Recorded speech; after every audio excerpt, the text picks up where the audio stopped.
Oh, the camera's rolling? Oh, word? Do you need us to clap or we don't got to clap? Ooh, no clapping. That ass gonna clap. Okay. Hey. Clappity, clappity, clappity, clappity, clappity, clappity, clappity. Hey, Fuck it up. Fuck welcome it back. up. Welcome back. Hey. Welcome back to Black in the City. Hey. It is episode 134, and we are, of course, coming to you from our favorite spot, Mead Street Studios. Holla. This episode is also brought to you by Spotlight Body. Yes. Shout out to them. This is a Black-owned, woman-owned business that is dedicated to self-care and me time. There is a lovely myriad of scents and soaps and body glow. Lovely brand. I've used it myself. My skin feels soft and supple, and I feel like a Black queen ready to go out into the world and take a man or three. Okay. Anyway. All of the men. Yes. Make sure that you go on ahead to Spotlight. I'm going to make sure we get the right website. Hey. Girl. We ready? We almost drop it. Make sure you go to spotlightbody.com and use our code BITC25 for 25% off of spotlightbodycare.com. It expires on the 31st, Halloween at 11:59 p.m. Make sure, again, that code is BITC25 for 25% off of your order, and tell them that Black in the City sent you. Let's get into it. That is a Black-owned brand, a woman-owned brand. Y'all better go ahead and make sure y'all smell good before the freaks come out at night on Halloween. Okay? Yes, because when you smell good, you feel good, you feel confident, you feel like you can walk up to that man, that woman, and say, "Hey, honey, okay?" Leave a linger, Pokemon. Leave a scent. We love to leave a scent without a headache. So make sure you get into it. Yes. Loving it. Got to catch them all. We love to see it. Got to catch them all. No, Pokemon. Okay? Okay. Oh, anyway, so let's get right on into it. So how have you been? Because it's been a minute since we've been in the studio. It's been like a week. You know, we've been having to give y'all some extra loving because, you know, we've been out here jet setting. Well, Makita has. I've just been at home being an old spinster lady.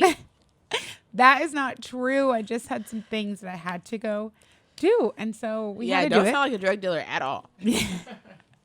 I had to go some places and, you know, mind my business. But it's fine. We're back. I have definitely missed being in the studio. But we are glad that we were able to pre-record so that y'all didn't have to miss us. So we do have a lot to catch up on because I haven't seen Sierra in a billion years, it feels like. Yeah, we actually haven't, like, hung out. I know. Out, like, in a minute. A long time. It's been a minute since we actually, like 2 weeks. Actually, more than that, since we've actually, like, hung out. When's the last time we hung out? Wow. What did we do? It was probably our anniversary. Nah, we've hung out after that, I feel No, like. we didn't. Really? Like, we see each other, but we haven't, like... Damn, that was in crazy. August. Yeah, I'm like, that was the end of August. I'm like, that's not right. But it's September, and September has literally flashed by us, and we've I know, literally September been, like, has been 2 just days recording. Long. That's true. Yeah. Well, fuck it. I don't like that. So we're going to hang out I don't this like week. it a lot. I don't like it. So. However, what was I saying? Oh, how I've been. Well, I'm glad to see your face. Welcome back. Oh my gosh, me too. Yes. So stupid. So glad to be seen. Okay. This past, I don't even know what I did this weekend. I didn't really do that much. I tried to be semi-productive, which I mostly was. But overall, it's been pretty hectic for me. Obviously, I've been traveling a little bit, but it has been mostly hectic because at work right now, it is my busy season. So from mid-August to mid-October is like a full sprint for me and my team because I manage, diversity recruiting strategy for early talent. And early talent obviously is on the same calendar as universities. So the minute that school starts, I had the past 3 weeks, I had like an event every day, career fairs, different events that I was hosting or having to attend. Some days I had 2 career fairs. So I worked a lot of like supremely long days. It just takes a lot of prep and planning and just a lot of time. And I have been talking to a lot of my friends about, you know, how I wish that I was at career fairs in person, where most of the time people don't feel that way. I actually really love the in-person part of the career fairs, even though they're long days, but like I get energy from being around the people. There's an energy about meeting young people, and like especially that are like so excited to talk to you. They want internships, they want all of those things, but you get to meet some really, really like talented people. And so I kind of feed off of that energy, and having to do that virtually, it is not the same, to say the least. So it has been wiping me out every day to have, 6 or 7 hours sitting on my computer having the same 10-minute conversation over and over and over and over and over again. Right. Without getting up, without breaks. It's kind of hard to do. But I will say, that being said, even though I'm like wiped out at the end of those days, I feel really good about, that I'm working that hard to help make sure that I'm helping my company find the best, most diverse talent. My job is to hire Black engineers. Right. So when I go places, I'm specifically looking for underrepresented groups. And so like, I'm happy to do it, happy to work all the long days. I don't need any credit. I will get it done because I know that like the greater good is there. So I'm happy to do that. So I have just been grinding, and I'm very happy that it is almost the end of busy season for me. So I could go back to my other favorite part of my job and have way more work-life balance. So I'm looking forward to that. But otherwise, I've just been hanging out, doing the things and trying to mind my business and stay alive, really. What you been doing? You've been busy. I have literally been just trying to survive. Literally. So I think... You've been working out, though, so... Yeah, I've been working out a little bit. But honestly, I've been using that as a stress reliever for sure. Like, Absolutely. I was like, I don't think I've ever worked out this much in my life. Yeah. Like, seriously. So it's because... So... As we talked about on the show before, like I've been helping my best friend recover from surgery, and she's recovering very nicely. But it's been me, her, and one of our other good friends. He came from Atlanta to come help and everything like that. And so it's weird because it's like our tenure or whatever you call it is coming to an end. And so it feels weird because it's like for like the last month we've been all living together. So it's kind of like even when I do actually the roommates are leaving. Yeah, the roommates. And so like, I haven't had roommates in You've been ages, cooking. I haven't seen you. I've been cooking. Egg rolls, some crab egg rolls that you didn't bring me none of. But that's okay. Well, they would have been soggy. I'll make you guys some next time. But y'all heard her, right? Yeah. Y'all heard her say it? Okay. Yes. So I heard that shit. Yeah, I made some crab cake egg rolls this weekend. So shout out to I would say Petty Betty, but yeah, that's her name on Instagram. Kia. At Petty Betty on Instagram. Kia, she's from Maryland, so this is like a Maryland thing. In terms of like the crab cake egg rolls. For sure. And so the crab cake egg rolls, I saw that and I was like, I followed her recipe and I put my own little like spin on it, and made my own like little dip with it. So I have to make What kind of dip was on your chip? Oh, it was kind of like it was more of like a kind of like spicy mayo type thing. I usually prefer like sweet and sour sauce like to dip with egg rolls. But when you're talking about like, crab cakes and stuff, you want to have more of like a milky kind of sauce. Milky. Yeah. I was actually shocked because we were actually supposed to like make them together, and then it turned out me doing it. So it's like, but it was cool because I was nervous because I was like, I've never made like egg rolls by myself. Like I made them with like my mom because my mom loves making egg rolls. I've never made an egg roll in my life. Yeah, it's cool. It's like, wrapping and stuff like that is easy and all that stuff. So I've just been cooking. I've been exercising. I've been trying to like, like while my best friend is recovering, I've been trying to like, be on like a schedule. Yeah. Because there's been so much going on, and so I try to keep myself on a routine because that's what keeps me together, keeps me going, And so and then I like therapy updates. Come on, therapy. Yeah. Update. So one of the things is like, self-care. So I started like journaling, and so I would do that, like, I would journal to prevent myself from venting so much. And my therapist was like, okay, so he's like, he told me like at first, like, yeah, you should journal to like, you don't have to be consistent with it, because I've never been consistent with a journal. Ever. Me either. Yeah, it's just like, it's just weird. So I've never been consistent. So pretty much what I've been doing is like he's like, you will just jot your feelings down whenever you have a feeling. Like it doesn't have to be consistent.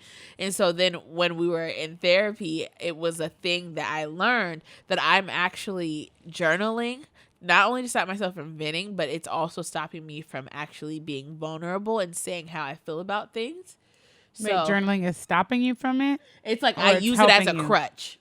Oh, so I'll be like, instead of being like saying like how I feel, like I'll just write it down, which is not necessarily unhealthy. But for me, who is a person, full on Capricorn, who does not, what I'm saying? Like, oh, you don't have to, like trying to be strong all the time. Like, what is the word? Like, it's not arrogance, but it's more of like I don't know what the word is. It's on the tip of my tongue, but it's like when you're trying to be so prideful about your emotions. Got it. You don't want anybody to know how you're feeling. That you have I don't, because I don't want people to be like, oh, she's like tripping right she's now, mad or she's upset. I don't want people to think I'm like, having a meltdown or something. So, girl, I be crying all the time. So. It's healthy to get those things out. I guess crying is a thing, so I guess people can do that. We do that. Yes. Yeah. But other than that, I just really doing it and trying to like, hit, get these abs together. And girl, me too. Yeah, get this little booty pop going. But I also have to shout out, like, because we're gonna get right into the show. Yeah. I also really want to shout out my braider, Seattle African Braids. Follow her on Instagram at Seattle African Braids,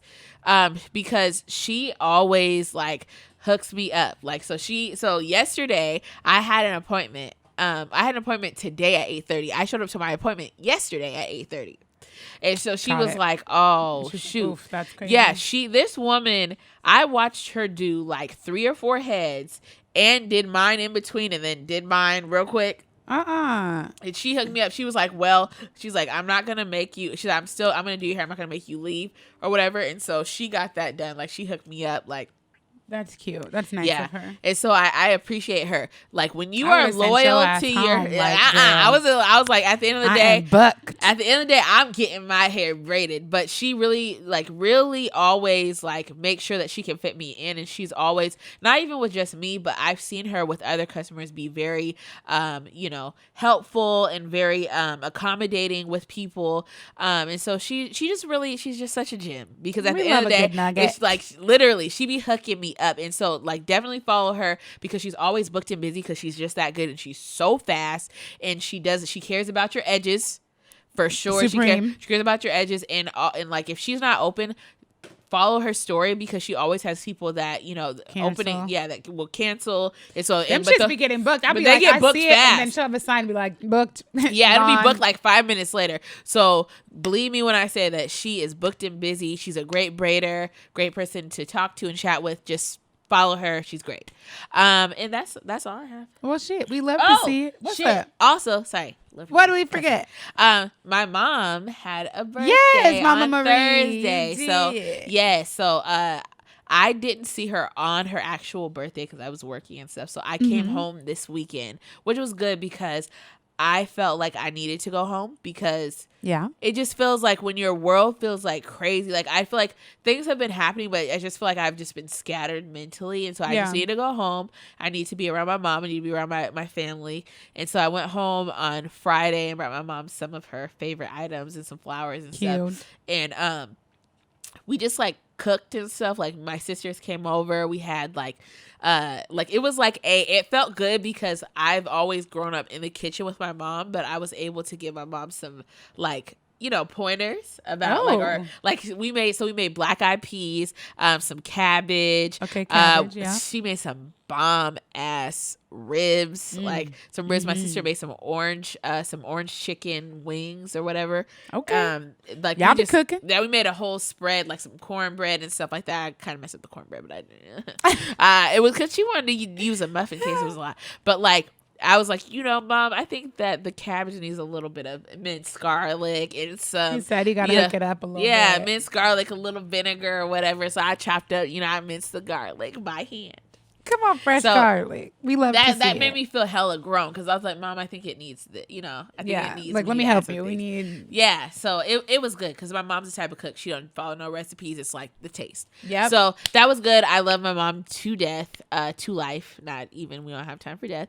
But I love my mom, and I was happy birthday to my queen. That's it. Oh, happy birthday. Happy belated birthday. I told her happy birthday on Facebook, but I told her that she said happy birthday. My mom was so because she's on social media now, so she just was so overwhelmed with all of the fan love that she got. But everybody was like, we love to see it. Yeah, it was good. But let's get right on into it before I start crying or some weird shit like that. Well, don't cry, okay? Yeah, it's too early in the show. Shit, if anybody should be crying, it's me. I don't have any reason to cry, but who knows? You're it's a Cancer. long You show. guys are always crying. I can always find a reason to cry. So, on to the politics real quick. I have my notes out if you are watching, so that means I have a lot to say in terms of, I had to write my facts down. I didn't want to forget anything. Usually I can make it, make it go off top, but when there's too many facts or things I need to remember involved, I have to write it down. So, bear with me, okay? So we had a lot of things that happened, and obviously because we pre-recorded, we couldn't talk about these things last week. So don't feel like we just like glazed over some important stuff. We just weren't here. So we're catching up now. So first things first, obviously, our great lady Ruth Bader Ginsburg passed away last week, I think, maybe 10 days ago at this point, on September 18th. Okay. And the general consensus when that happened was like, we are fucked. Absolutely. Excuse my language, we are going to talk about like, that's literally what everybody was saying. We feel like that. However, we have battles to fight and we can't, resonate with that. I don't know if it was Brittany Pacchietti on Instagram. I never remember what her real name is, but that's her Instagram name. But, Angelina had reposted something that she put up that was like, it's easy to feel like we are like completely doomed now that Ruth has passed away. And she was like, but we don't got no time for that. We got things to do. We got to fight. We're not giving up. And so I was like, right. You know what? Like that's exactly right. We're not going to dwell on, the things, but it doesn't go without note that, sorry. It goes to show though, like she was 89, something like that. I can't remember, 87, 88, something like that. But like, she was saying she's literally a 3-time cancer survivor. And I've got some other, facts or things to share about her. But, her greatest wish, what she was quoted saying was like to make it until the election or make it to our next president. Right. And it's like, and she fought. For her, I know she was fighting her ass off, but it's like, there should be no point in time that, the American democracy, which is supposed to be like the crowning jewel of the free world, like is dependent on an elderly woman to survive basically for another couple months so that we're not all doomed and gloom. Like It's not all doom and gloom. Like that is some real shit for a person, for any person to be carrying on their shoulders. But like a woman who should have like clearly been retired if she wanted to and not have to have the fate of the world, on her hands. Like that is insane that we all had to kind of put that weight on one person to protect, protect us all. And that I think is just like so telling about the state that we're in right now. But yeah, so there's that. That's awesome. We're gonna get to that. Yeah, okay. So Sierra was showing me some notes. We're gonna talk about Breonna Taylor in a second because I have a lot of feelings about it, or I don't have a lot of feelings about it, and that's what I want to talk about. So like I said, she passed away on September 18th. And so she has been a Supreme Court justice for as long as I've been alive, actually. So for 27 years, she was sitting justice. She started in 1993 when she was nominated by Bill Clinton, or rather 1992-ish. She was nominated and obviously was confirmed into her seat in 1993. So my entire life, we've had a awesome person on the bench. And fun fact, she was the second woman to serve on the Supreme Court, which is insane to think about. Like, we've had the Supreme Court for almost as long as we've had a nation, and she's only the second. She was the second woman to be a justice. The first was Sandra Day O'Connor.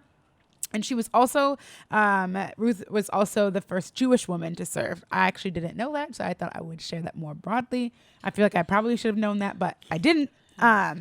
Anyway, fun facts. There's a lot of things that you could learn about Ruth Bader Ginsburg, but if you want to know more, and there's also a movie that came out about her, I think last year, called On the Basis of Sex, and that was a really good movie to watch. So you should watch it. I think it's great.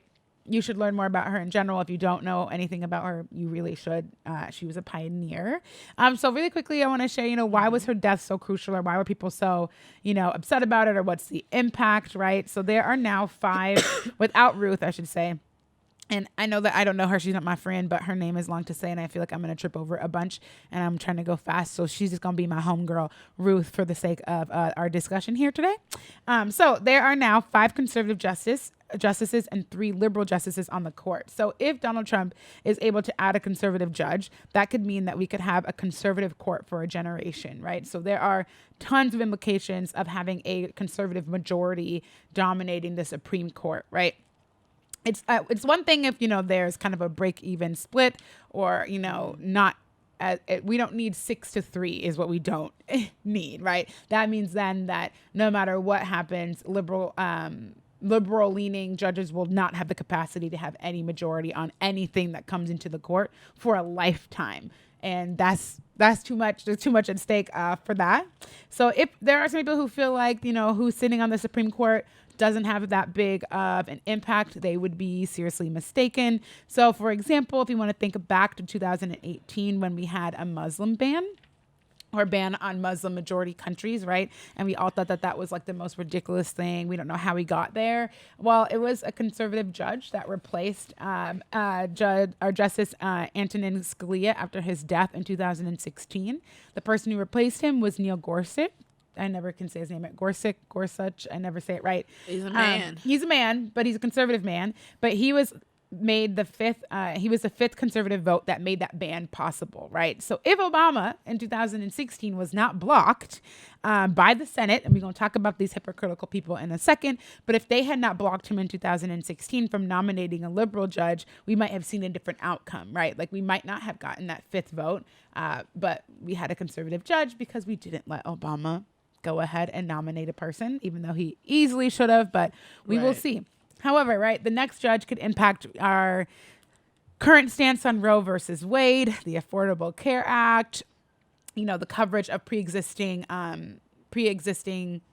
conditions, if I could think of that word, right? But potentially the most important thing that this justice could impact is a potential dispute of the upcoming 2020 election, right? We have already seen, which I'm going to choose to default and talk about on another day because I've already mentioned it, right? Like Donald Trump is getting more and more clear and brazen in his arguments saying that he might not leave office if he loses, right? Like the capacity for a person to decide they want to tell us, leaders of the free world that if he loses, he's probably just not going to leave. Like we're not in a dictatorship, but they are setting themselves up very nicely to turn us into one if we're not careful. And if there is any kind of, dispute or uncertainty around the election, which like I will say again and again and again today, and until the election, you need to vote. But if there's any, voting discrepancies or recounts or anything like that, they potentially, it could go up to Supreme Court in order to make a judgment, and having a conservative majority would absolutely impact the outcome that we will see, right? And that is not what any of us want. Mm-hmm. The reason why the Republicans in 2016, they blocked Obama from nominating to replace Justice Scalia after his death because they said it was too close to an election when it was indeed 9 months away from the election that November. Whereas now they're trying to convince us that forcing a nominee down our throat within 6 weeks is okay, right? Like the hypocrisy is just like blinding. Like y'all have everything to say when it's not for you, right? When it's Barack Obama, they had all the reasons why. They even were so bold. Mitch McConnell himself was so bold in 2016 to say, you can quote me. And on saying, that we should not, it's inappropriate, Obama should not be able to, name a nominee. It's too close to the election. You can quote me on saying that. That same man is saying the exact opposite. And it's crazy. Right. Trying to come up with as many reasons as to why, like saying, there's a conservative House and Senate. So it's likely that the nominee will get through anyway. It doesn't really matter based on history, whatever. We're not going for it. Whether or not that's true, it's too close, right? There is a lot at stake. And essentially a lame duck president should not have the capacity to do that. And a lame duck president is the president who is no longer in power because they've been voted out and they're just kind of serving out the rest of, their presidency until the next year's inauguration. They should not have the capacity to impact the American people for a lifetime if it's not their job anymore. Don't care. There's nothing you can say to convince me that that's right. However, the Dems are working hard to figure out ways to fight the nomination, which on Saturday, Trump nominated Amy Coney Barrett. I'm going to save it because we don't have all day, but I'm going to save it until a week or two from now. And I will do a comprehensive breakdown on Amy Coney Barrett, if I could say her name, which I don't really want to because she doesn't deserve, but whatever. I'll do a more comprehensive breakdown because we'll have a lot of things to say. It's only Monday and there's been a lot of conflict on her Catholicism and some other shit going on already since Saturday. People have already, mischaracterized her versus her sister. There was this meme going around or a picture of Amy Coney Barrett, or who they thought she was, saying like she's adopted 2 kids from Haiti. She's a great person. How could we possibly not want her on, on the Supreme Court justice bench? And somebody finally was like, you realize that that's not her. Like, that's her sister. Like, y'all have no idea what we're talking about. It's literally not her. So like, you're trying to get us to be on board with some shit that isn't even her own. But like, okay, let's relax. Just because her sister's a good person does not make her a good person. We all know those things can be true. Siblings are completely different. So like, don't give her credit for shit she not doing is all I have to say. Like, what is she doing now? Right. But we gon' tackle that another day. But the one thing that I've been seeing lots of conversation about, which I would be interested to see how it moves forward, is that one thing that the Democrats may be trying to do is to potentially add an additional seat to the Supreme Court justice count, right? So right now we have 9 Supreme Court justices, or we will eventually have 9 because obviously we've lost one. But it is actually constitutionally legal for us to add another justice, right? In order to balance out the numbers if Trump is able to go through with his nomination and she is indeed selected and confirmed. The Constitution does not actually, and sorry, I meant to say what that is called packing the court to add an additional person.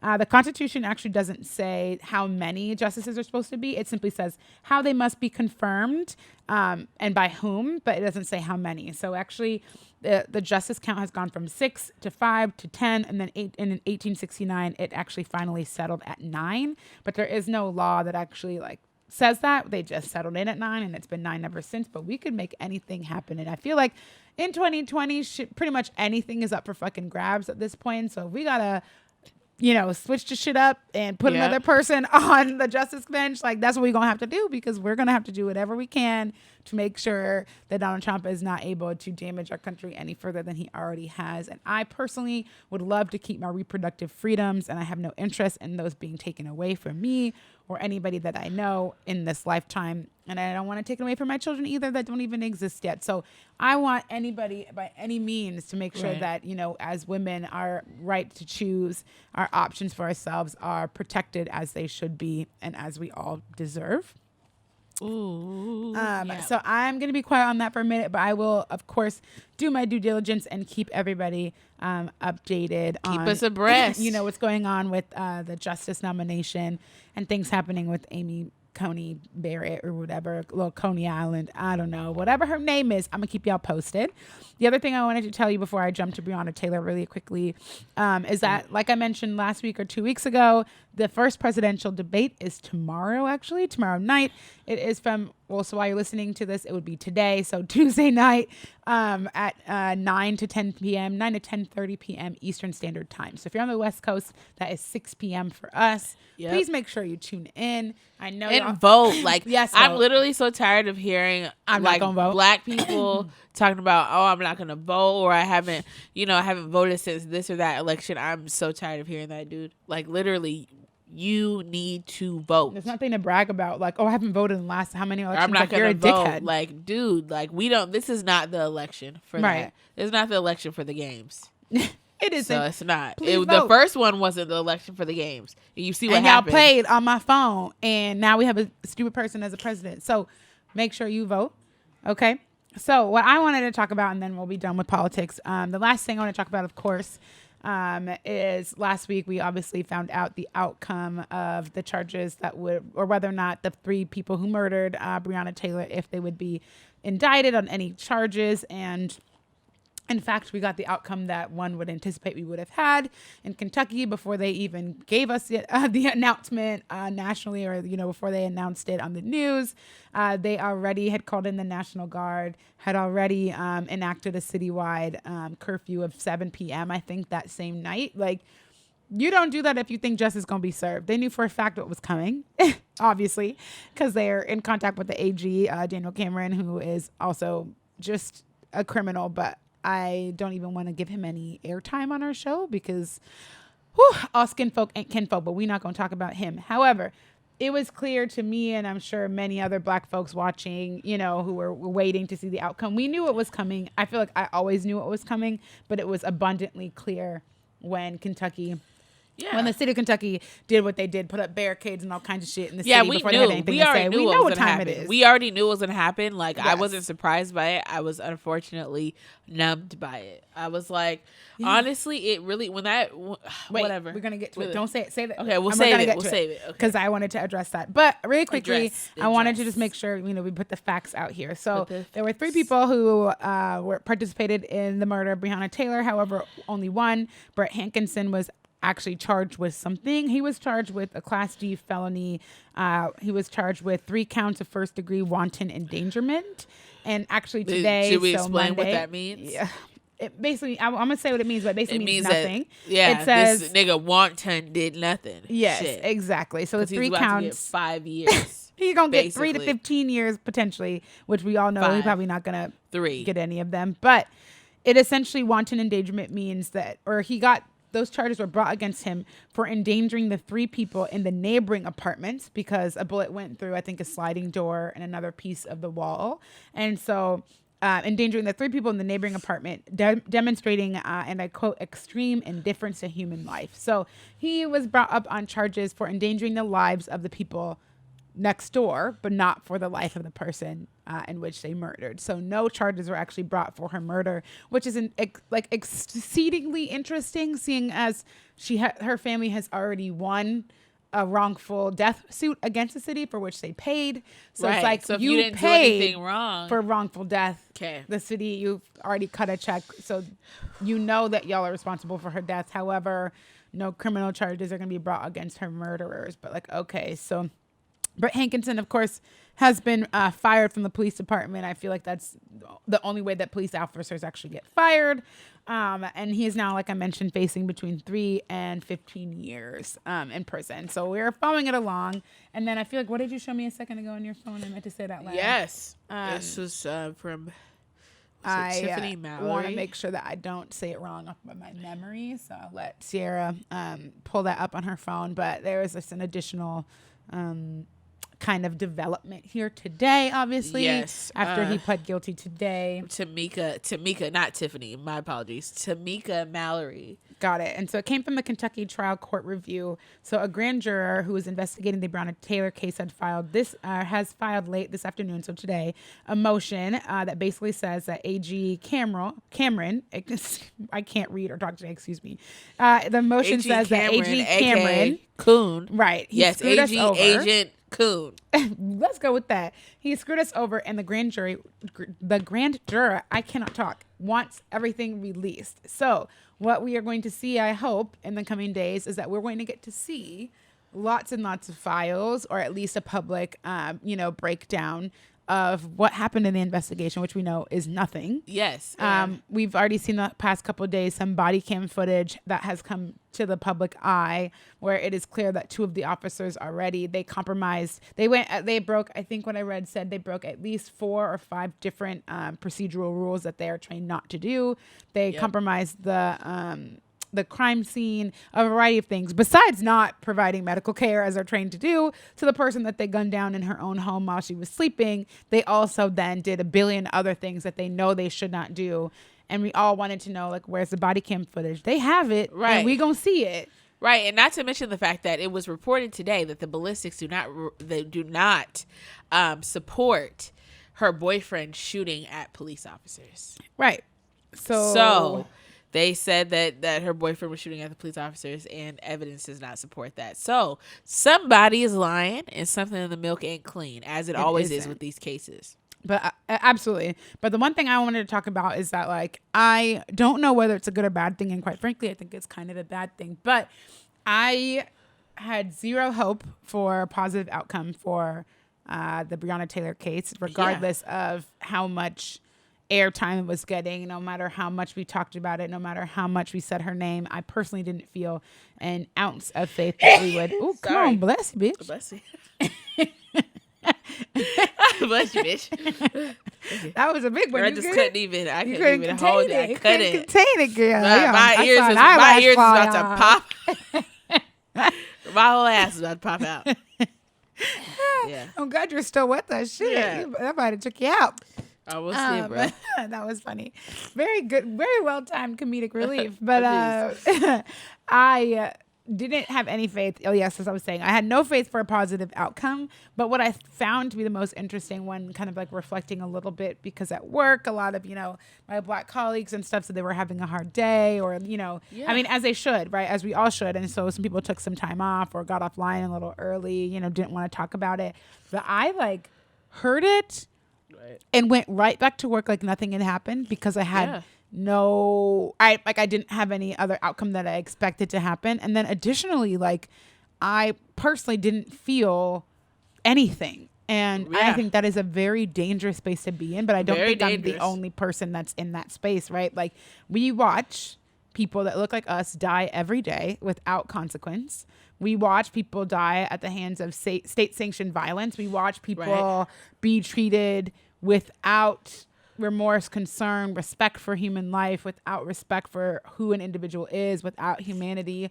And we've been doing that for 400 years. And it feels like nothing has changed. But I also do feel like I obviously value myself and my life as I should, but I don't feel like externally that it is really valued. And I think that is something that we all kind of feel, obviously, because it is shown to us over and over and over again. And I feel like I have weirdly accepted that. And I hate that I feel like that. Do you get what I'm saying? Does that make sense? No, I mean, when I heard about it, I was I literally had the same reaction. I was like, oh, wow. And then the next day after it, I was feeling really heavy and wow, that did happen yesterday. Because I did not expect anything else besides them to say something stupid that we didn't want to hear, because it's what happens so often. It's numbing. It's numbing because it just keeps happening. So it is hella numbing. But I have been really reflecting. I don't want to feel like that. Y'all know me, so I obviously am always the loudest person, the biggest advocate. I always have something to say. I will never, the fight never ends. But there is something about being disengaged from that. I didn't even blink twice. I didn't want to know if there was any protest. I don't care. I'm not going. I feel very disengaged with the entire process. And that's because it doesn't feel like anything is changing. And I think that is a really terrible place to be in for a person like me, when I'm obviously always on this podcast and in real life yelling at all of you to make sure that you're taking action, because it takes us to make change. And so I've had to kind of figure out how to I have to figure out how to kind of hold myself accountable, in the sense of if I want something to be different for the babies that I will bring into this world at some point, I cannot, I can't, it makes you not want to have kids. It does. It makes me afraid every day. And as a person who wants a whole team, of kids, it makes me afraid, right? The one place that you are supposed to be safe is your home, right? And what's crazy to me, or what's the most discouraging about all of these things that have been happening all summer, is there are people who truly are okay using circular logic, and logic that makes no sense, or that logic that is very one-sided. For instance, right, you've got people who, and I will get off my my soapbox after this, but there are people who scream up and down for the Second Amendment every day, want their guns, want that right. The government should not be able to infringe on their right to bear arms. It's constitutionally protected, all of those things. But those same people will yell and tell you that it is their constitutionally protected right to bear arms, to protect themselves against an overreaching or tyrannical government. And it is our right to have weapons in order to protect ourselves, particularly people in the South. They are very quick to tell you that it is a right to bear arms against a tyrannical government. They will tell you. Right. But those same people had all the things to say about Breonna Taylor's boyfriend picking up a gun to arm himself, and say, well, if he didn't shoot at the police, nothing would have happened, where it wouldn't have happened. When it's you can't say you're for the Second Amendment and the right to protect yourself against a tyrannical government, but then side with the government in a case like this, when they are dead wrong, if you believe so strongly in the Second Amendment. They were plainclothes officers. They did not announce themselves because it was a no-knock warrant. So they kicked the door in. Obviously, all he thought was that it was intruders. So if you cannot protect yourself from intruders breaking into your home, that is the one time. That is like the time that all Second Amendment people should be happy to have happen so that they can rightfully use their weapons to make their day. There's literally make my day laws all over the country, right? If you intrude into my home, I have every right to protect myself, to shoot you on entry, whatever it is, if you're breaking into my home. But when it's black people, you shouldn't have shot at them. Right? When is it okay for me to protect myself? When is it okay for my life to matter? When is it okay for me to say that it isn't all right for you to treat me like I don't exist? And honestly, it's like, I really feel like a lot of the black men in my life have been telling me, like, you need to, like, you know, get license to get carry a gun and stuff like for that. What? It's not gonna save me. I'm gonna die anyway. So y'all not gonna do shit about it. Rough. What y'all gonna do though? Y'all not gonna say nothing. Because my thing is, how I feel about it is like, you know, I don't like guns because I'm mad clumsy. I'm mad clumsy, and I just, you know what I'm saying? But it's just like the more, you know, as time goes on, the more it's like I low key have been considering it, because it's like, you got to be able to protect yourself. But I'm just like, I don't know. Maybe I'll start off with like a taser or something. I like feel that too. And I see people arming themselves, women also, because we don't just get it from, it's not just like the danger of police or other people. It's, you know, the danger of men that we experience and that kind of thing too. But in my brain, it's like, yes, I could get a weapon. I know how to shoot a gun. Like, I've been to shooting ranges. I actually find it really fun. I love it. But for me, it's like, killer. it is super fun. So I understand when people like guns. That shit it is be fun. black. I'm like, man, my hand's gone. But it's like, at what point would I be safe to use that? Do you know what I'm saying? Like, at what point is it safe for somebody that looks like you me? could defend yourself in and jail. you're going to go to jail. Yeah, they're going to find any reason to say that it wasn't okay for you to protect yourself. They're going to find any reason for them. I mean, we die for people thinking that we have a gun when it's your phone or a flashlight or candy in your pocket or a stick of gum in your pocket or an orange juice in your hand that they thought that you stole, and they will say that it is okay for you to die for it. So for me, it's like, okay, get a gun, and then what? For them to say every reason that you shouldn't have one, or come up with every reason for you to not have protected yourself, because the baseline, or like the base problem is that a black life does not matter here. So it doesn't matter how justified you are. It doesn't matter how right you are. It doesn't matter how in danger your life is. Like, odds are they gonna figure out a way to say that you ain't shit and it ain't right, and that sucks, and we'll see you in jail for the rest of your life, regardless of if you had every right to protect yourself. And that for me, it feels like, obviously that's like a super like harsh thing to say, but like that is the reality that we're living in right this minute. And I don't feel like arming myself will change that. I think obviously voting, mobilizing, right, changing policy will hopefully change that, along with all the other work that's going on. But for me, getting a weapon is not going to do nothing. Unless y'all talking about the Civil War that everybody says it's supposed to be coming, then you might want a weapon. I'm just saying. I don't know. Right. And I'm being facetious because I do not think that a Civil War is actually coming, but I do think that something is happening right now. I feel like we can feel the vibes. Right. We can feel the energy in our nation right now. There is something. It's very intense. Happening. It's very intense. Like, you have to be prepared to, I think honestly, as black people, we just have to be as vigilant as possible. It sucks, but you got to be as vigilant as possible. You got to be aware of what's going on around you, and protect yourself and protect the people around you. That's literally what you have to do at this point. Like, that's not, I mean, I don't want people to feel like, oh, I go to the grocery store, I gotta, arm stay up with a mask. You gotta stay strapped, get the strap. But it's just like, you really gotta, have a clear mind. You got to be aware of what's going on around you, because we're obviously living in a nation that is not for us. And it doesn't matter. You could be the most well-to-do, but we know that. Yeah. You could be the most well-to-do black person, could just be like doing some innocent activities and end up in a situation, be in the wrong place at the wrong time. And that's encounter a Karen or a Ken or whatever you got going on. Come on, Ken. But you just got to be aware. You just got to be aware, because it's not safe. Like, it ain't safe for the black. Right. It ain't safe for the black girls and the black boys. Okay. It's not safe. So just be vigilant and take care of yourselves and each other. That's it. I mean, that was all I had to say. I'm sorry I didn't end on a more positive note, or didn't have something more positive to say. However, I cannot wait to give y'all a breakdown of the first presidential election. So, or not election, The debate, whatever I'm trying to say. Y'all know I'm trying to say. I'm about to record we'll talk about it. Work. I know. I'm gonna have to watch it. I'm gonna take some notes. I'm gonna try to count.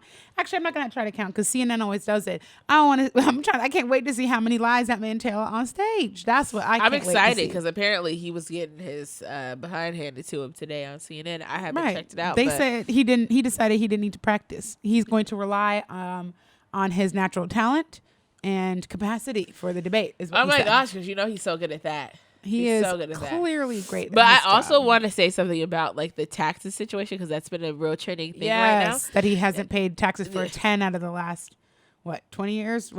10 out of since 2010. He hasn't paid. He's only been paid taxes for 5 years or something like that. Yeah, so this is the thing. This is the thing with that is like that's being blasted, but also understanding that Donald Trump was doing a thing. His business was paying taxes. He was paying business taxes, and so that's how he got away with that. And personal taxes, he was like, nah. Yeah, personal taxes, he was not. So he was paying taxes on his business, and that is how a lot of people get away with that stuff. Absolutely. People, even though you're still required to pay both, you clowns. Yeah. But they will talk about poor people all the time. They'll be so quick to talk about poor people. It's his business. So it's kind of like, yeah, that's how that stuff works. And so people were like posting stuff like feeling like a clown after paying taxes and Donald Trump only paid $750. That is how that man did that because he was paying taxes through his business. So Donald Trump let's not forget that while he is the president, unfortunately, Donald Trump is first a businessman. And not a good one. Not a good one, but he knows the loopholes or to not pay them taxes. So that's all I had for you kids. Yes. Hopefully we talk about something more fun. Let's get what's going on trend, okay? First of all, how's your nose doing over there? I am stuffed and I sound really bad right now, and I'm sorry. It's really bad. Blow your nose, girl. Okay, hold on. Go ahead. Can y'all hear her? Nah, y'all can't hear. Maybe you can hear. I can hear. They can see me. Well, they might not be watching. I just can't do it. I can't talk like this. Okay, sorry guys. You want me to talk for you? Want to whisper in my ear and I'll say it? That's kind of awkward. No? Seems like we're in a relationship that we're not in. We already got divorced. Wow, that's crazy. You can't quit. That's crazy. Yeah, I can. How you gonna leave in a box or a bag? That's the goal. So stupid. Okay, tell us I know you got me. I know a bug wasn't trying to be in my cup. Huh? Want to be one of the little Donald Trump bugs? Because you will die. Okay, letting you know that right now. I will kill you. Certified murderer of bugs. I am. So stupid. Sorry. Tell us about environmentalists. Don't get me. Let's do it. Tell us about stupid ass Tory Lanez. Okay, first before we do that, I also wanted to spotlight Spotlight Body. Once again, they have another deal that's going on. Please use our code BITC. BITC 25 to get 25% off. But there's also another special that they have going on. Subscribe to Me Time. Treat yourself to a monthly subscription of 4 full-size soaps for $30 a month and free shipping. Enter code PAMPERME in all caps for 20% off of your first month. So hey, say you want to just try out the soap or the body glows, use our code BITC 25 for that. If you want to do a monthly subscription, take a leap out on faith. If you've tried this, try the soaps and decide or if you just believe our review, which you should. Believe our review, which you should, because we don't lie. As if something doesn't work for my skin, I don't play those games. We gonna tell you. We don't endorse any products that we don't enjoy, that we don't like, that any aren't of good. That aren't good. We don't endorse bad products. Only good products over here, guys. Hey. So. Yeah, so if you decide that you want to try a sample, definitely use our code for these options. And if you want to go full force and get some lovely soaps and subscription, do that. Share them with your friends. These go great as gifts as well. So, and you can put them in baskets. So check that out. We love to see it. Yeah, we love to see it. We love to see Black-owned Black women doing their thing. So what's trending? Get into it. So follow SpotlightBodyCare.com. Go there and at Spotlight Body on Instagram. It's a great time. What happened to our wine? Oh, it's around. My cup is empty. Jordan got it. Jordan has your wine. Jordan, you got our wine. Jordan, I think. Can I have it, Jordan? I feel like if I have a kid, I should name the kid Jordash. Ew, that's cute. That's Jordash jeans. Jordash. Not DoorDash. Not DoorDash. I'm not that ghetto. Jordash, like them old jeans that you used to have. Hell nah. I'm giving Sierra a nose blowing break. That's why I asked for the wine, because I could see she needs some help. Everybody grab a snack and come on back. I had to take a little break for a sec so she could tighten up over there. Poor I don't thing. know what's going on with me. It's not Corona, but it's like I was under some. You sounded normal when you got here, and then it's been all downhill from there. Tell them about the shirt that you're wearing. The shirt that I'm wearing? Oh, my shirt, it says currently, while she blows her nose in the background, it says my politics are black. Okay. And I got it. It's a Blavity shirt. I got it at Afrotech last year. We probably need some. And it's awesome. I do love this shirt. And everywhere I go, people always ask me where I got it. I intend to wear it probably on election day or something to just make sure y'all niggas know, what time it is. Make sure they all know. Because my politics is black. Okay. I'm an independent voter. People got to work to get my vote. I vote in favor of the community that looks like me primarily as a primary focus. I'm with it. So, are we prepared? I'm just gonna sound like a young man. Young man. It is what it is. I can't. Young man, tell us about Tory Lanez. Okay. Tory Lanez shot I blew Megan. my nose to Tory Lanez because he ain't nothing. He's nothing. He shot Megan and we hate him. Yeah, so this is the thing. There's a couple of things that I would like to talk about. Tell us the things. Well, I want to talk about Naira. We appreciate y'all sticking with us through that transitional period. So. I appreciate that because, a lot's going on. I have allergies, guys. Love me. Allergies are the worst. We understand. Before I talk about Tory, before we dig into his ass, pause. That's weird. Why would I dig in his ass? You got the nails, so you look ready. No, I would really stab Corey with my nails. On accident. So kind of. Right. So one thing that I wanted to talk about was Naya Rivera's sister. What is her name? I don't know.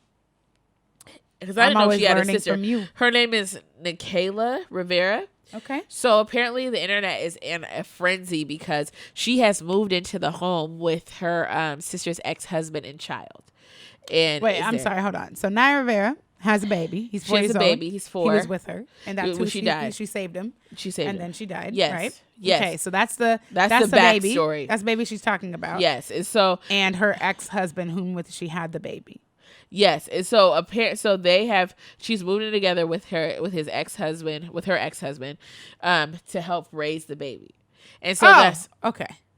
So it's put the internet in an uproar because it's like, why does she have to move in with him to help raise this baby? That little boy has gone through enough changes. Okay, he don't need to move out of his home. Yeah, he needs to stay there. Stay in his house. I just feel like it's one of those delicate things where people just need to mind their business. Now, if she ends up messing with her sister's ex-husband, then that's a whole other situation she got to deal with.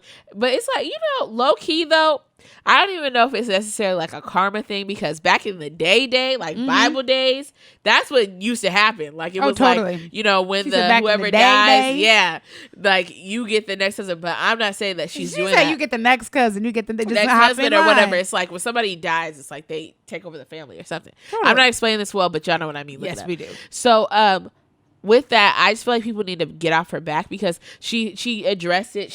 Her statement that she said, let me get the gist of it. People need to assume positive intent before you dive in and try to rip somebody alive. Mind your business. Be cool. Honestly, I feel like we've had some moments where we've been trolled, but I cannot imagine the level of trolling that like celebrities or people that are related to celebrities go through. She said, in the darkest time of my life, the only thing that is important is my friends and family showing up for my nephew, even though I can't show up for myself. I'm not concerned with the way things look because no one can see each agonizing moment we all endure. What matters most, I've learned, is to show compassion, not to judge others, and never take a moment of life for granted. I hope you all can do the same. Absolutely. And I really feel like for real though, because it's like, as people, you have to be careful, like, with the things that you're putting out. Like, even people that are celebrities and stuff like that, people say, oh, I don't have empathy or whatever because they're rich or whatever. But at the end of the day, that's so stupid. That's so dumb. Because somebody has more money than you. Y'all sound stupid. Yeah, because like people say that, but like imagine yourself having compassion and empathy for people is really important, because I don't know that I could handle like comments, because Makita knows when somebody says something crazy on our page, I be on 10. Like, first of all, ready. Like, what's up? Like, I be because there was this one dude, I don't even remember what that little bastard's name was. Stupid. But he was talking hella crazy. Anyway. But I can't imagine what celebrities go through on a daily basis. People making up stories and lies and things like that. And then in a moment that they're trying to grieve, I can't imagine how I would feel if I, decided to move in and help take care of my nephew after my sister passed and people were saying things about me like that. I would be on like IG girl, Live, like, what's good? She's grieving her whole sister too. Like, right. Y'all think that she's just taken that loss and is what? Like, she's dealing with the loss of a whole sister. And it's one thing to lose somebody when you are... The block is hot. It's one thing to lose, to know in advance that, somebody is sick or something is happening. Like, she probably talked to her sister that day. Do you know what I'm saying? Like, she went out there, went on a boat, hanging out with her son, and then her sister never came home. I can't imagine that. I have a sister whom I love. Like, and y'all think that it's okay to make assumptions about somebody who's probably trying to do the best thing that she thinks that her child's father needs, that her nephew needs, like, in order to make sure that their family is taken care of. Like, mind your business. People need to have more compassion. Shut the fuck up. Right. I get anxiety when I don't know where my sisters are. So there's that. She get anxiety when I don't answer the phone. Yeah, I get anxiety when she doesn't tell me that she got home. So it's a lot. So that's a level that I don't have time. But just definitely sending prayers and love to their family, because I can't imagine that. Like, honestly, one of my biggest nightmares is losing someone that I love by water. Like, that's literally one of my biggest nightmares. Why by water? I know I'm taking us onto a tangent, but I would love to know why. Well, personally, because in my family, like, I like people, that are close to me know, my uncle, my dad's youngest brother, so my grandma had 12 kids. Mm-hmm. And my uncle, 12, God bless him. 12, 6 boys and 6 girls. God bless him. My grandma was not... She was barely even 5 feet. Oh, girl. She was a little woman. She pushed out 12 babies. Mm-mm. And my uncle, Michael, he actually died. My uncle Mike, he died when he was younger. He drowned.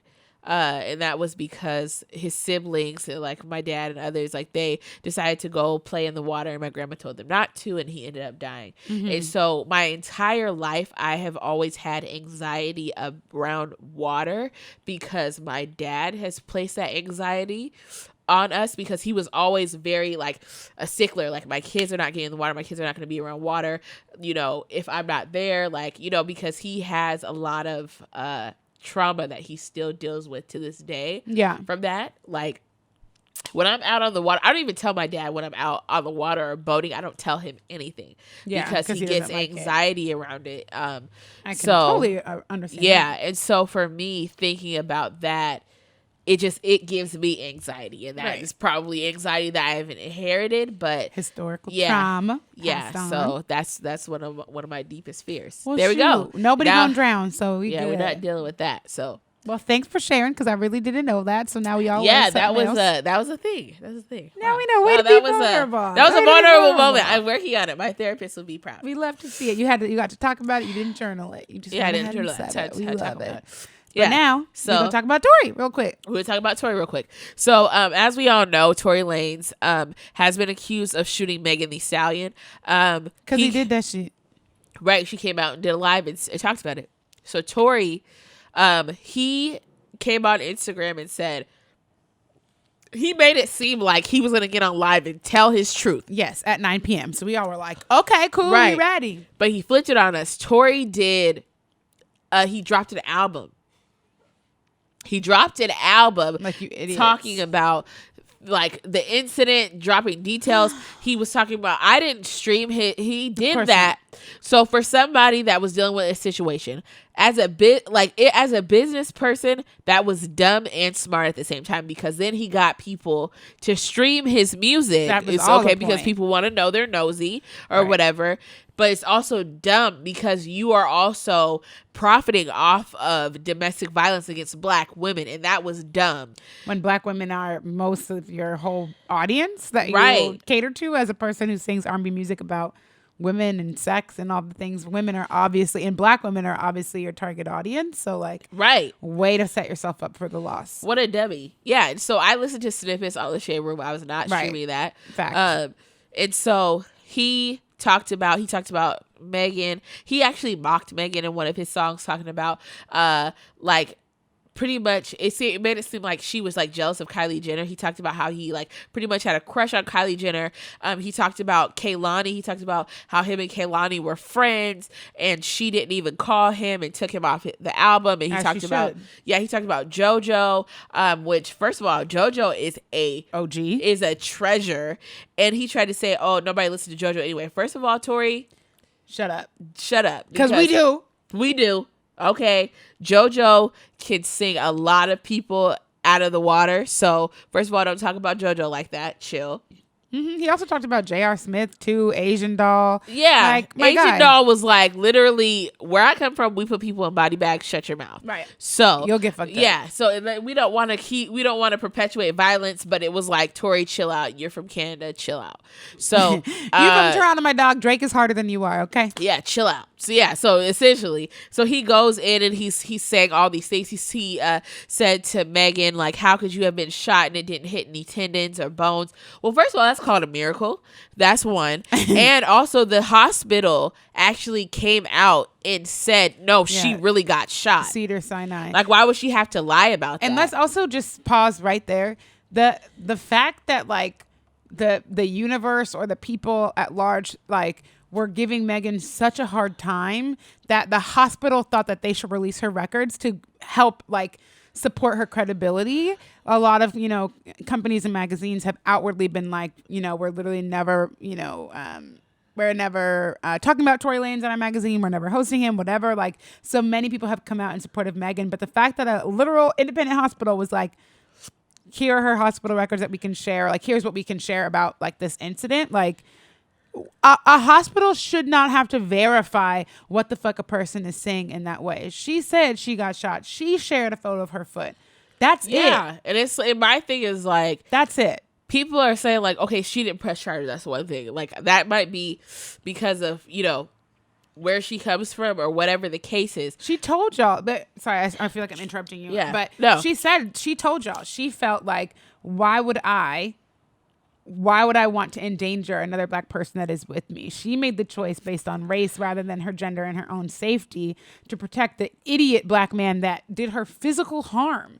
She thought it would be better for her to just shut up and eat it and not say anything, and then for him to drag her through the mud after she could have easily sent your stupid ass to jail. She could have easily had you deported right the fuck up out of here, because I'm pretty positive Tory Lanez has had other charges against him. Like, she probably know that. And didn't want to give you another. Like, that's a person who's thinking more about you than they are about themselves. And this is how you do them. Yeah, and my thing with Tory is like, if he didn't do it, why didn't you just come out and say, no, that's not true. I did not do that. So, but all he's doing is like, oh, I'm going to put in the music. No, you're people like, you know what I'm saying? Yeah, she already said you did it. He already said he did it. Yeah, you sent a text message talking about, I'm sorry I was so drunk that night. Like, dude. Like, literally, it's just like, honestly, this has been a year of black women getting pretty much spit in our face. Pretty much. That's like, but Megan has to confirm, explain, show records that she was shot.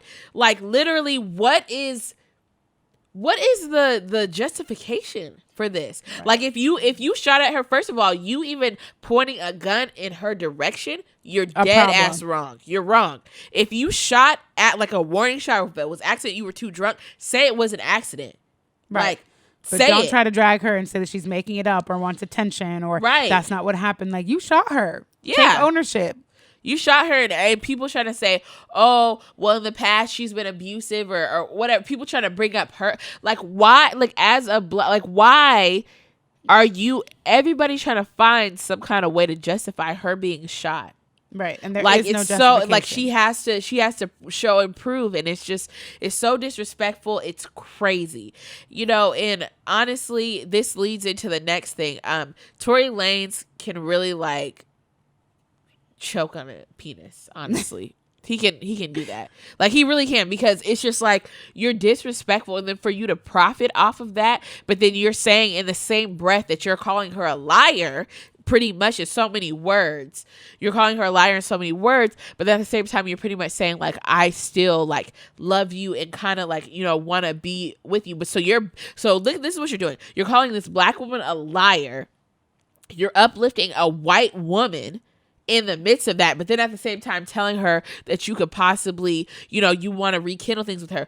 Like, they obviously had some sort of secret relationship or whatever. Right, that's all fine and but it's good. just like, you sound crazy as hell, and I highly encourage black women, stay away from niggas like that. And the thing about it is, as women, there are always signs. Like, your inner person is always going to tell you that there's something wrong, that this person is wrong. There's always going to be signs before something happens. We just have to listen to ourselves. Listen to yourselves.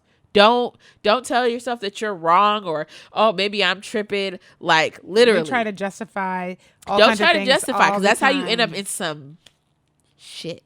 That's how you end up in some stuff. Like, seriously, because it might not be an abusive relationship, but that's how you end up getting your feelings hurt. Ask me how I know. Don't ask me, because I'm not going to tell you. But whatever. We're asking for a friend. Yeah, asking for a friend. But, like, literally, that's how you get your feelings hurt. When you ignore signs, when you are in your head too much and let yourself think you're crazy, it's not a real thing. Which brings me to the next story. And you have anything else on Tory stupid ass? Because I'm over him. The only thing and I was his going to bald say, headed with his fake ass hairline and then big ass teeth. He is 2 feet tall. I would step on him with my feet. Megan stepped on him. I'm sure that's why he was mad. I don't know why it's a lot. It's a lot. The only thing I was going to add is that what's happening with Megan and the way that we are forcing her to prove that she is credible or telling the truth in a billion different ways. You know, 6 ways to Sunday. She's got to show you why she's telling the truth or how she's telling the truth. Like, what y'all sound like is the same way that police or other people sound when women come forward and say that they've been sexually assaulted, right? Like, why were you there? What were you wearing? What did you do? Did you lead him on? Why did he think that you would want this? Blah, blah, blah. Like, the burden of proof is not on the victim to express or to explain or to verify or clarify what was done to them. That is not on the victim. It is the person who caused the harm. It is his responsibility to take all of the heat for that. It is not Megan's responsibility, just like it's not on the victim of any, sexual assault or harassment. There is nothing that I could do to deserve rape. There's nothing that she could have done. Right. In the scenario that she's given, obviously, unless she pulled a weapon on you and threatened your life, there's nothing else that could have warranted you thinking that pulling a weapon on a person minding their business is acceptable.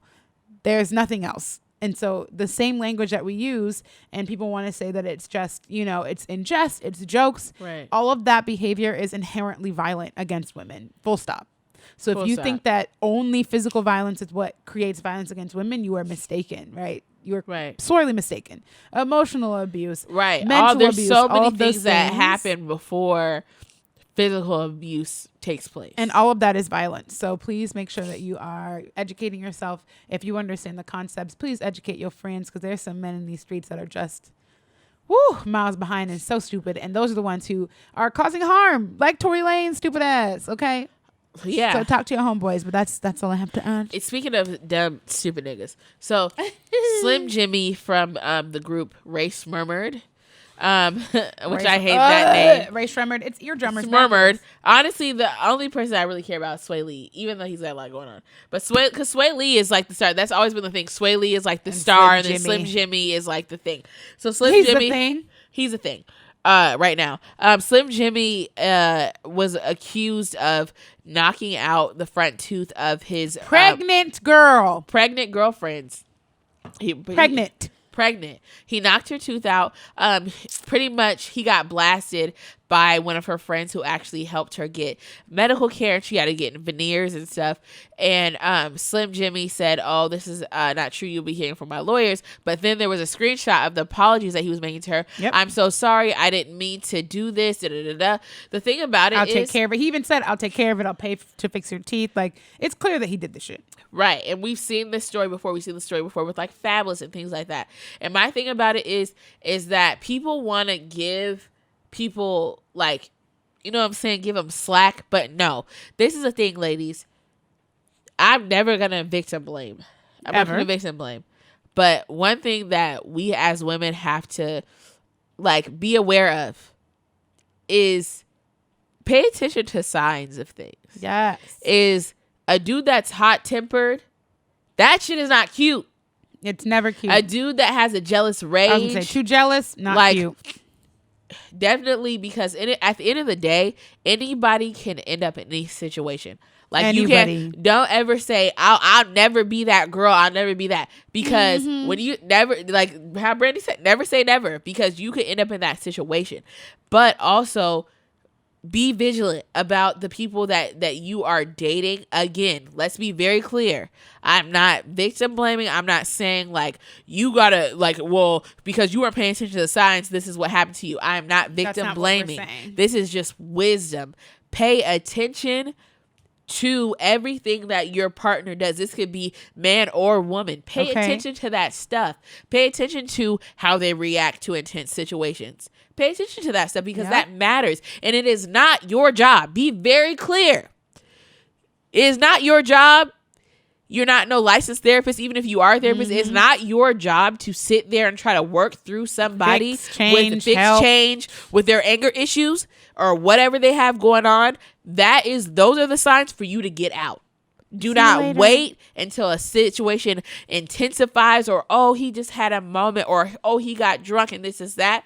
No, because when you get out of those situations at the first sign, that you can literally save your life. So be vigilant about those things. Now, I'm not saying that that's a foolproof plan, but all I'm saying is that you don't give a man another chance to disrespect you. When they do it once, you gotta go. You gotta go, because they will do it again. You gotta go. You have to go. Yeah. And that's the thing. And it's like, oh, people can change. They can't. At the end of the day, when it comes to abuse, when it comes to any sort of abuse, mental, verbal, physical, you cannot afford to take that risk. You cannot afford to, oh, he's gonna change. Not with me. He needs to get him a therapist and figure it out. Right. You cannot afford, because it could literally cost you your life. And my heart goes out to women that are in those situations right now. The women who have survived those situations, because it is not black and white. It's not just as simple as telling her, oh, sis, you got to leave. It's not that simple. And I am very aware of that. I am very, honey, please. Right. Child, I am very well versed in what an abusive relationship looks like. So know that we are in support of victims. We are never victim blaming, and there is never anything to feel bad about. There's never anything to feel bad about if you end up in one of those situations. That's it. We get ourselves out of it, and we figured out the next time. That's all. Yes, we support victims. Well said, Sierra girl. Yeah, I had to say that, so because that was really on my heart, because it's just so disgusting how all this stuff is happening. And then lastly, I had to say for On Trend, if you guys are not watching Power Book 2, like however you feel about it, because I feel like a lot of it is stupid. Because I've only watched the first episode. No spoilers. So no spoilers. No spoilers. But on the newest episode, they have a particular sex scene that was so good. And I, like, as a person that I'm a very awkward person. I don't like PDA. I don't like any of that. Sex scenes are really awkward. This was a particular same-sex scene, and I will not tell you who was in it. But I tell you, baby girl, okay? When I tell you, the way that they executed that sex scene was so raw, was so authentic.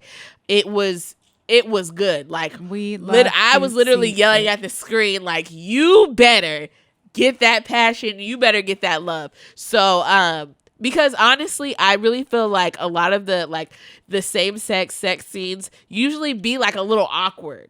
They usually be a little awkward, but the way that they did it, I have never seen such a scene that was so... Come on, never seen such a scene. Such a scene that was so well put together and felt so authentic. Yeah. It was great. So that I just had to say that. We love it. We love to see it. I'm going to watch. It wasn't awkward. Anyway, that's all I say about that. But now... Yeah. Are we at some questions? Would you like to ask questions? And then we'll do our local lookout and get out of here. Okay. I think we have time for one question before we get cursed out. Okay. And then we can go to our local lookout. So which question do you want to ask? Let me look at my phone because I don't remember what they were. Yeah, because I think the second one we could talk about on our next episode. It's fine. Okay, well, shoot. Answer the first one. Who, girl? You got your drink? Are you ready? Hold on, let me libate. Let me texturize this throat. Okay, these questions came from the people. Y'all volunteered your time. Yeah, y'all wanted us to talk about some such. And your support, you know? Okay, so this first question we're just going to answer this one today. We'll get another one for next week. But who is your podcast crush? So that's a very hard question. Huh. Because as you know, I'm a podcast junkie. Yes. A lot of my podcasts are all over the place. Like I listen to like a lot of things, you know? So let's see what's in my rotation. So I definitely don't. I'm not attracted to Kev on stage because it's like, come on, it's weird. He's funny, but I love his podcast. Listen to Here's the Thing because that podcast is so good with this woman, Angel, that chick Angel. She's hella dope. She's hella dope. I love her, but their podcast is so hilarious to me. Well, I'll have to check it out. I've never listened to it. Yeah, but I watch all his videos. So yeah, it's hilarious and it's informative. So I love Kev on stage. But as far as crushes, let's listen. Okay. So, I love to listen to the Friend Zone. Yeah. I just love all of them. I just really think so. Like, it's a crush in a different way because obviously he does not like women. But Dustin, I just love Dustin. I just think he is just the cutest. Let me Google. I don't know what he looked like. Dustin from the Friend Zone. He's give me your phone. My phone he's don't just work. so well put together. I just love him and I think he's hilarious. So like that would be like my like crush out there. I think, let me see. What do I listen to on a weekly basis? So like I've been listening to this little bald head cute man. Yes, Dustin he just also, looks like every he time smells you say good. Asante, I don't know why I always thought that was a girl. No, Asante. It sounds like a girl name. I love Asante. Fran, the only girl. That's crazy. Yeah, Fran is fine. Let's be clear about that. Fran's fine. So if it was Women Candy Wednesday, it would definitely be Fran. But I would say, okay, so the podcasts I listen to during the week are The Read, yes. Friend Zone. I listen to Summer 16 podcast. Shout out to y'all. Yeah. I listen to Kev on stage and shit. Yeah. And all the other things. I would definitely say, okay, so we can, if we're talking about like who's who, your crush? Yes. I would say let's spotlight Summer 16 again. It's a good podcast. Huh? It's a good podcast. It's a good podcast. It really is. We'll just say that Tunde is not my crush at all because I don't look at Tunde in that way at all. Tunde is like a brother to me. He's like an older brother to me. Right. So I just say that. There we go. Yeah, I'm not gonna say nothing, but she said. I'm gonna just say, but it ain't Tunde. It ain't Tunde. I'm gonna just say, Well, shoot, I love you, Tunde. Don't worry about it. Don't feel abandoned. Don't feel abandoned, but don't feel left out. Tunde's like bro. You know what I mean? I'll just say that. They got some lookers on Summer 16 podcast. We'll say that. Well, shit. You heard it here first. No names. There you go. Okay. Like, and what's your answer? I don't have one because I can't answer that kind of question on air if I want to make it home safe. Just say somebody that's unreachable for you. And she's like, well, nobody's unreachable for me. Okay. I'm mad you knew what I was going to say. I was like, well, I can't relate. Well, somebody that's like, you know what I'm saying? Like, would be like, we probably would on never. On a podcast? Yeah, like maybe on like a famous level, that would not be a thing. Well, I don't listen to any podcast, but in like a weird way, I really don't. And I really should be ashamed of that. But I also just don't listen to anything really during the day. And since COVID happened, I usually listen to things in the car. Mm-hmm. But since I can't drive, we just don't have nowhere to go. What is it? Commuting. Are you a fan of the Harry Potter lady? No. I tend to, there are like 2 political podcasts that I like. And in their like own nerdy, like dad ways, like 2 scholars that I find to be like so weirdly attractive would be Mark Lamont Hill and also Van Jones. And I don't know why, because they're both like whole ass dads and like not, but they be talking about politics and be like, y'all, you know what? You fucking smart. You know what? You say that shit. Right. You say that thing. That's how I feel. And Van Jones be on podcasts and so does Mark Lamont Hill. So I feel like that's close enough. Oh, Mark Lamont Hill. I think I was just looking at his page. He's so smart. He's a nice looking black man. That is a nice looking chocolate black man. That's a beautiful chocolate man. Shout out white chicks without Terry Crews. Yeah, because that man, he's canceled. Get out of here, Jigaboo. Yeah. Tell us our look at it so the people can get out of here and they can get prepped for watching the presidential debate tonight. So yes, tomorrow. Yeah, tonight. Yeah, come on. You better speak in the future. Yes. So shout out to our girl Celeste from Yawi Sami Designs. Okay. From so what? Yawi Sami. That is how you pronounce it. No, She's telling me Yawi Sami Designs. That's www.yawiSamiDesigns.com. We will have that on our page so you guys will see it because it's not, it's not intuitive, to like as far as spelling. Okay. So she also has an Instagram page here. I will get that to you in just a moment. Here it is Yawi, YAWISAMII _designs on Instagram. Yes, I feel like I was doing the Mississippi chant from P Valley. Yeah, so and, yes. Crooked letter, crooked letter, humpback. Hey, I like that. That show make me go to Mississippi, except not go to Mississippi, but I want to go to Mississippi. I do not. So pretty much here, let's talk about our lovely lady Celeste here. So she sells her own handmade products. She has coasters. She has wine glass holder set. The products are so amazing and so nice. Oh, a puzzle? That look cute. Puzzle sets, beautifully colored, very reasonably priced for someone that's doing handmade products. Black owned, woman owned business. We love to see it. We love to see it every time.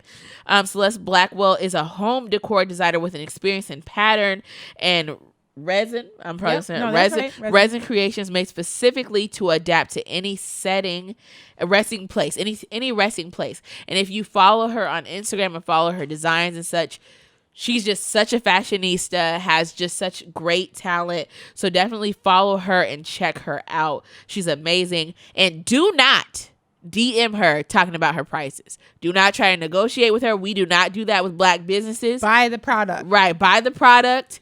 If you can't afford it, then wait till you can afford it. But do not be in her inbox trying to negotiate no kind of prices. If we had a discount code, we would give it to you, but we don't have it. And honestly, though, her products are so reasonably priced.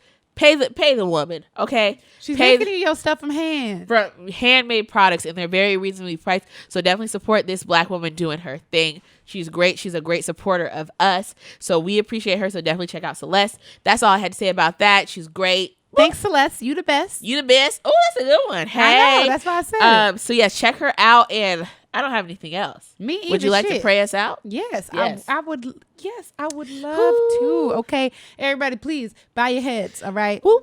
I hope by the end of this episode, if you weren't already registered to vote, you are registered to vote. If you are not registered to vote by, end of week, I'm knocking on your door. I don't know how I'm going to figure it out, but I will. So register to vote because we vote in this house. And by this house, I mean Beach Street Studios. Right. Hey. In this house we vote. But on my way out, okay, may the tummies get flatter and the booties get fatter. Voluptuous. See you next week. Bye.